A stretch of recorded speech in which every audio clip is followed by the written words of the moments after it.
A new report from cybersecurity firm Kaspersky says globally the percentage of attacked ICS computers in the second half of 2020 was 33.4%.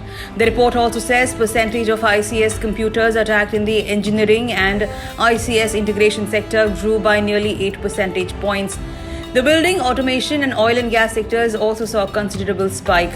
Overall, the percentage of ICS computers attacked increased in 62% of the countries examined by Kaspersky researchers and across all 5 industries studied.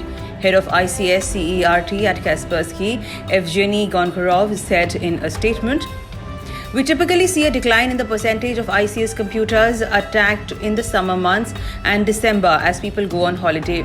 However, with borders closed and countries on lockdown, it's likely many didn't take their vacation and we did not see any noticeable decrease."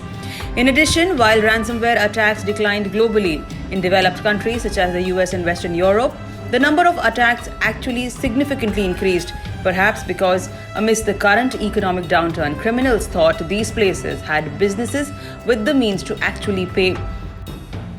Attacks against industrial organizations always carry the potential to be particularly devastating, both in terms of disruption to production and financial losses. In addition, because of the highly sensitive information industrial organizations possess, they tend to be an attractive target for attackers.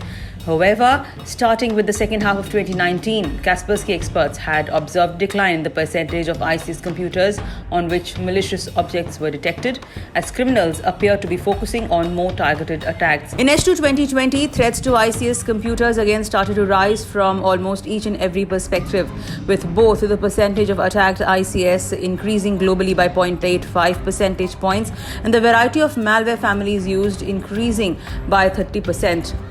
Of these industries examined by Kaspersky researchers, those with the greatest percentage of ICS computers attacked were building automation at 46.7%, an increase of nearly 7 percentage points from H1 2020, oil and gas at 44%, an increase of 6.2 percentage points from H1 2020, and engineering and ICS integration at 39.3%, an increase of nearly 8 percentage points. To keep ICS computers protected from various threats, Kaspersky experts recommended that organizations should regularly update operating systems and application software that are part of the enterprise's industrial network and apply security fixes and patches to ICS network equipment as soon as they are available.